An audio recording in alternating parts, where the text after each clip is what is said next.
Децата са те видели. Какви деца? Децата на Леля. Леля ли? Каква Леля?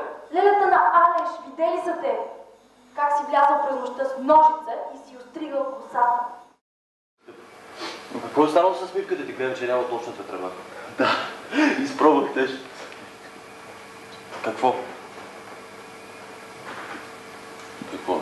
Не, тя може всяка да се използва. Мивката ли бе муха? Тя е пълна с помия. Не викай муха. Страшна гъзотия!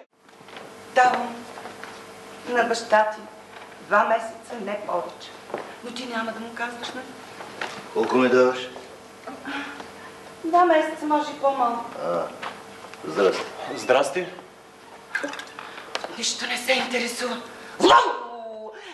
Не се чуе. Хайде да преди едно по-дълго свързано изречение, не! Добре! Обичам те. И аз те обичам. Сега трябва да затварям. Сядай. Нещо за пиене?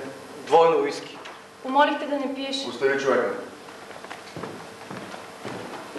Ти навярно не си даваш сметка колко сериозно е положението. Давам си. Аз за това искам нещо да пина. Казах му за асансьорите, Мацинко. Ясно и аз.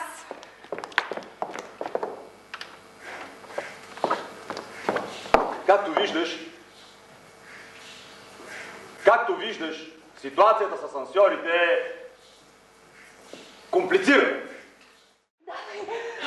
И раз, и два събираш, лягаш, смърт, очи потъвали в скръп. Финал!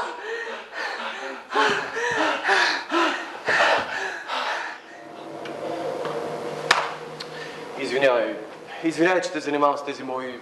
Няма нищо. Каза ли нещо?